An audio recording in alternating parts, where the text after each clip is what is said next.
என் ஜெபமெல்லாம் பதிலாக மாறும். என் காத்திருப்போ ஒரு நாளும் வீணாகாது. வறண்ட நிலம் நீரூற்றாய் மாறும். பெருமழை பொழிந்திடும் நேரம் இது.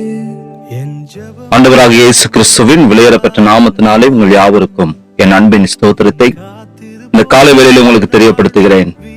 ஏசாயா தீர்க்கதரிசன புஸ்தகம் 22ஆம் அதிகாரம் 23வது வசனத்திலே இவ்வாறாக வாசிக்கிறோம்.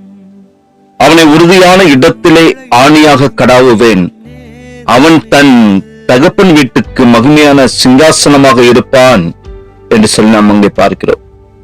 கிறிஸ்துவுக்குள் அன்பான தேவனுடைய பிள்ளைகளை, இந்த ஏசாயா தீர்க்கதரிசன புஸ்தகம் 22ஆம் அதிகாரம் 15 முதல் 19 வரை உள்ள வசனங்களை வாசிக்கிறதான பொழுது செப்லா என்னும் சுயநலமுள்ள துன்மார்க்கம் உள்ளவனை குறித்து அங்கு எழுதப்பட்டிருக்கிறது.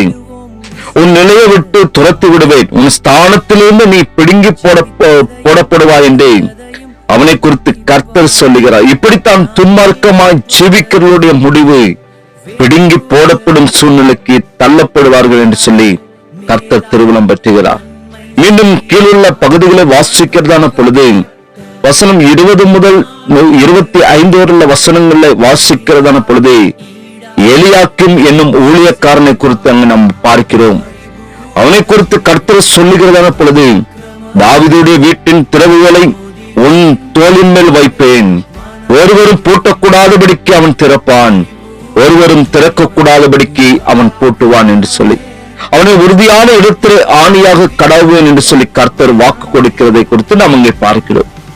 கர்த்தருடைய ஊழியத்தையும் கர்த்தர் ஒவ்வொருவருக்கும் கொடுத்திருக்கிறதான பணிகளையும் மிகவும் மனநிறைவோடு கூட செய்கிற ஒவ்வொருவருக்கும் கர்த்தர் கொடுக்கிறதான வாக்கு தத்துவம், உங்களை கர்த்தர் உறுதியான இடத்திலே வைப்பார் என்று. ஒரு கடிகாரத்தை சுவரில் நாம் தொங்க வைக்க வேண்டும் என்றால் அதை தாங்கும் அளவிற்கு ஒரு ஆணியை நாம் அடிக்க வேண்டும். அந்த ஆணி கடிகாரத்தின் எடையை தாங்க முடியாமல் இருந்தால் கடிகாரம் கீழே விழுந்து நொறுங்கி போய்விடும். கர்த்தருடைய பிள்ளைகள் கீழே விழுந்து நொறுங்கி விடாமல் இருப்பதற்கு கர்த்தர் சொல்லுகிறார், என் ஊழியக்காரர்கள் என் பிள்ளைகளை நான் உறுதியான இடத்திலே ஆணியாக கடாவுவேன் என்று.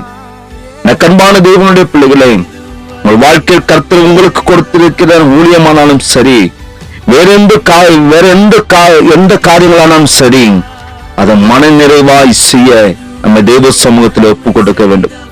உலகத்தில் எங்கே காணப்பட்டாலும் எந்த வேலையிலும் நாம் செய்தாலும், சமயம் வாய்த்தாலும் வாய்க்க விட்டாலும் திருவசனத்தை கருத்தாக பிரசங்கம் செய்வதிலும் மற்றவர்களுக்கு தேவனுடைய வார்த்தைகளை நாம் கருத்தாய் சொல்லுவதிலும் மிகவும் கவனமாக நாம் காணப்பட வேண்டும். சபையில் வேண்டிய உதவிகளை செய்து ஊழியக்காரருக்கு தோள் கொடுக்கிறவர்களாக அப்படி நாம் காணப்படுகிறதான பொழுது நீங்கள் நிலையான இடத்தில் இருப்பீர்கள். காற்று அடித்தாலும் புயல் வந்தாலும் நீங்கள் அசைக்கப்படுவதில்லை. உங்களை சுற்றிலும் 10,000 பேர் விழுந்தாலும் ஒரு நாளும் உங்களை அணுகாது. என் ஜனம் சமாதான தாபரங்களிலும் நிலையான வாசஸ்தலங்களிலும் அமைதியாக தங்கும் இடங்களிலும் குடியிருக்கும் என்று சொல்லி கர்த்தர் சொல்லுகிறார் என்று சொல்லி பார்க்கிறோம். எனவே கிறிஸ்துவுக்குள் அன்பான தேவனுடைய பிள்ளைகளை, கர்த்தர் நம்மை ஒரு உறுதியான இடத்திலே வைக்கிற தேவனாய் காணப்படுகிறார். கர்த்தர் நமக்கு கொடுத்திருக்கிற ஸ்தானத்தை உணர்ந்தவர்களாக, எங்கோ பிறந்து எங்கோ வாழ்ந்து எப்படியோ இருக்க வேண்டிய நம்மை அவர் நம்மை மீட்டு ரட்சித்து தம்முடைய பிள்ளைகளாய் மாற்றி அவருக்கென்று வாழும்படியான ஒரு இடத்தை கர்த்தர் நமக்கு தந்திருக்கிறார்.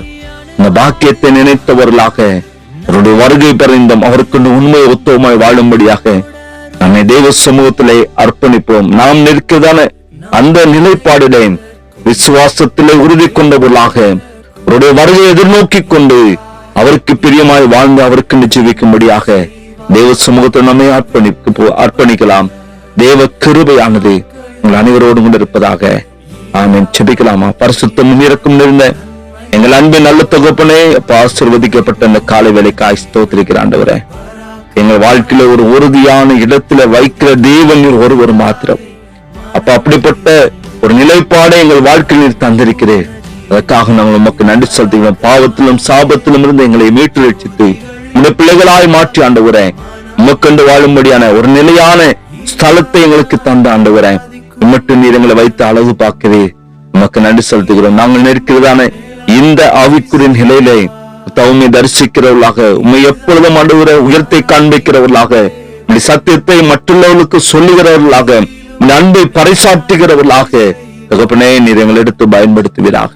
இந்த கருத்தில் எங்களை அர்ப்பணிக்கிறோம். இரட்சகர் இயேசுவின் நாமத்தில் ஜெபிக்கிறோம் நல்ல பிதாவே, ஆமென், ஆமென்.